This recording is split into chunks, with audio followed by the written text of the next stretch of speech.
তার আগে বলে নেই, বিশেষ করে এরকম দেখা যায় না যে দুইটির উপজেলা নিয়ে যেখানে একজন প্রতিনিধি নির্বাচিত করে, অনেক জায়গায় একটি জেলায়ও একজন প্রতিনিধি হয়েছে, সেইখানে দুইটি জেলারই উপজেলারই সভাপতি সম্পাদক উপস্থিত ছিলেন বাছাইয়ের সময়, এবং পৌর বিএনপিরও সভাপতি সম্পাদক উপস্থিত ছিলেন।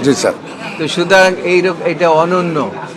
কাজেই সকল রাজনৈতিক দলের কর্মীবৃন্দ উপস্থিত ছিলেন। প্রার্থী, আপনার প্রশ্নের জবাব আমি দিচ্ছি। এই মনোনয়নপত্র আজকে ছিল বাছাইয়ের দিন, আপনারা সাংবাদিকরাও সেখানে উপস্থিত ছিলেন।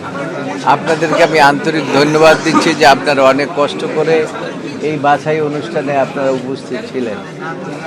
কাজেই আপনাদেরকে বলতে চাই, এই মনোনয়নটি চেয়ারম্যানের নিজের দেয়া মনোনীত, এবং সেই পরবর্তীতে বাছাই করে যে ঘোষণাটি আসলো, সেই ঘোষণা হলো যে এই মনোনয়নপত্রটি যথাযথভাবে আজকের যারা বসেছেন বাছাইকৃত রিটার্নিং অফিসার সহ নির্বাচন পরিচালনার সাথে সংশ্লিষ্ট ব্যক্তি সহ কর্মকর্তা সহ সকলে উপস্থিত ছিলেন।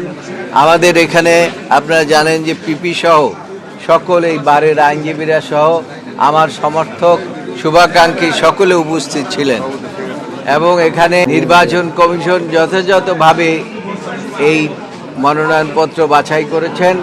বাছাই করে তারা দেখেছেন যে প্রতিটি কাগজপত্র সঠিকভাবে দাখিল করা হয়েছে, এবং সেই জন্য মনোনয়নপত্রটি বৈধ ঘোষণা করেছে। আমি সকলকে সশ্রদ্ধ সালাম জানিয়ে আমি ওনাদেরকে কাছ থেকে বিদায় নিয়েছি এবং দোয়া চেয়েছি। আপনারা সাংবাদিকদের মধ্যেও আমি দোয়া চাচ্ছি আমার জন্য এবং আমার নেত্রী বেগম খালেদা জিয়ার জন্য।